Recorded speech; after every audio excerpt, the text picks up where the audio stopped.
नमस्ते दोस्तों, कैसे हैं आप सब। आज की कहानी है सफलता का रास्ता परिश्रम। तो चलिए शुरू करते हैं कहानी। आज से कई 100 साल पहले की बात है। एक गांव था, उसमें एक राम सिंह नामक एक किसान रहता था अपनी पत्नी और बच्चे के साथ। राम सिंह खुद अनपढ़ था और गरीब भी था, मगर वो अपने बेटे सुंदर को बहुत पढ़ा लिखा कर किसी योग्य बनाना चाहता था, ताकि उसका बेटा भी उसकी भांति उम्र भर मेहनत मजदूरी ना करे। अपने पुत्र से उसे बहुत आशाएं थी।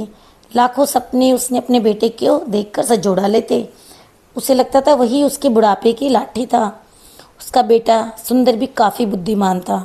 गांव के पंडित कस्तूरीलाल के पास जाकर वो शिक्षा ग्रहण कर रहा था। उसने भी अपने मन में यही सोचा हुआ था कि वो भी पढ़ लिख कर एक बड़ा आदमी बनेगा और अपने माँ बाप के कदमों में दुनिया भर की सारी खुशियाँ और सारे सुख लाकर डाल देगा। इंसान यदि किसी लक्ष्य को निर्धारित कर ले और सच्चे मन से उसे पाने का प्रयास करे तो वह उसमें सफलता प्राप्त कर ही लेता है। ऐसे ही सुंदर के साथ भी हुआ। वह अपनी कक्षा में अच्छे नंबरों से पास हुआ। सारे गांव में उसकी खूब वाही वाही हुई। अपने बेटे की सफलता पर राम सिंह का मस्तक गर्व से ऊंचा हो उठा। एक दिन राम सिंह ने अपनी पत्नी से कहा कि सुंदर की माँ, मेरे मन सुंदर को लेकर काफी दिनों से एक विचार उठा है। सुंदर की उसकी पत्नी बोली, कहो जी, ऐसी क्या बात है? क्या सुंदर की शादी ब्याह का विचार बनाया है? अरे भगवान, शादी ब्याह तो समय आने पर हम उसका करेंगे ही, मगर अब इससे अपने पैरों पर तो खड़ा होने दे। मेरा तो यह विचार है कि क्यों न हम उसे शहर भेज दें, ताकि वहां जाकर कोई अच्छा सा काम धंधा सीखकर कुछ बनकर दिखाए।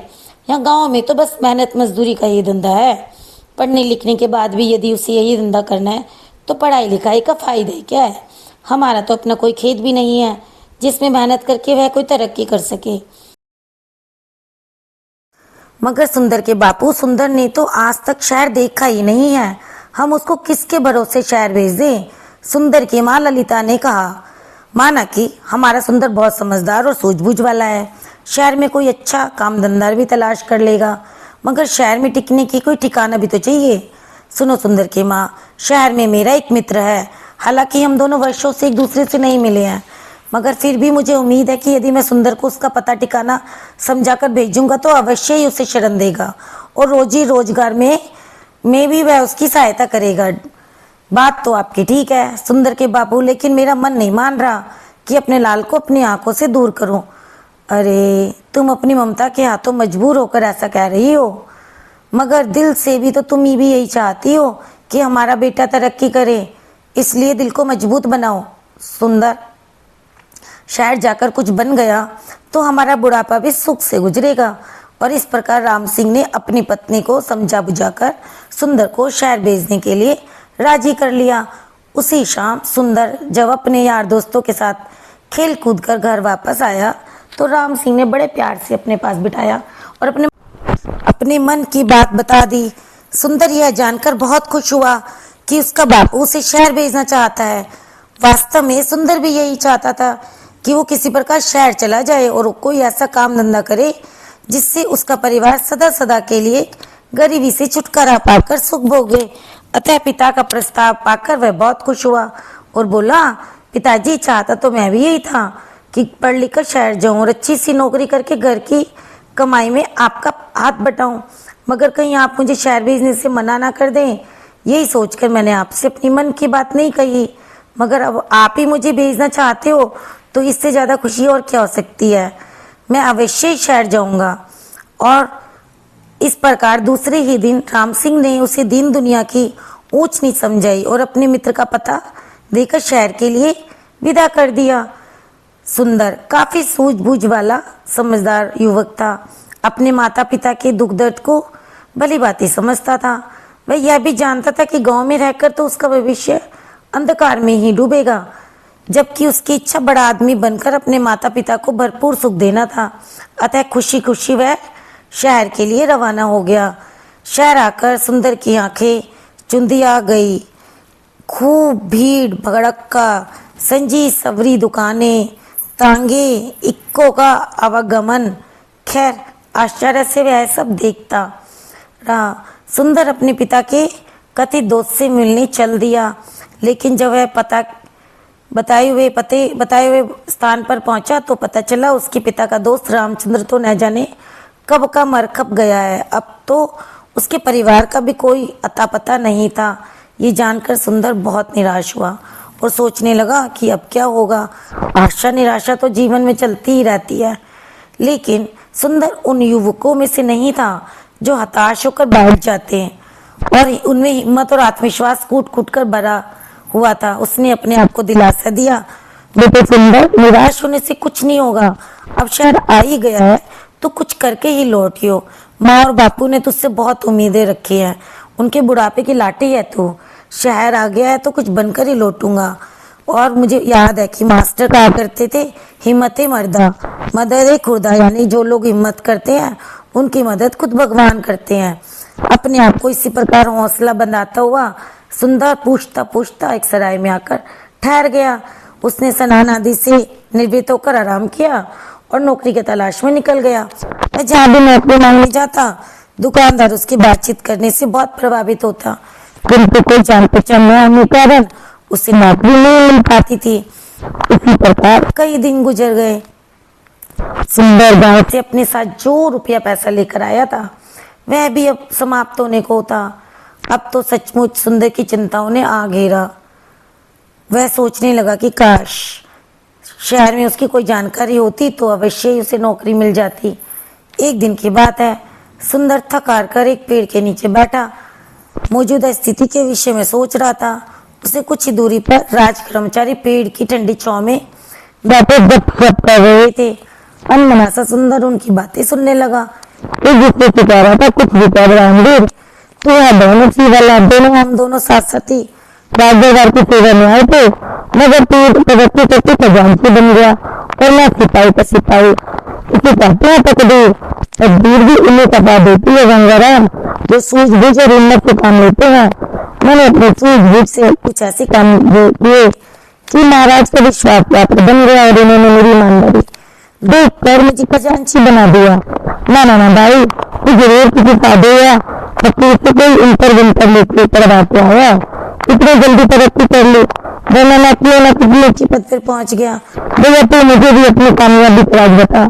तेरे जैसे लोग इसी चक्कर में रहते हैं, पक्की पकाई मिल जाए और खा ले। अरे भाई मेरे, अगर इंसान में हिम्मत हौसला ईमानदारी सूझबूझ हो तो वह पहाड़ को खोदकर नदी बहा दे। देखती वह मरा हुआ चूहा देख रहा है ना, सड़क पे पड़े हुए एक चूहे की ओर इशारा करके बोला, हाँ देख रहा है।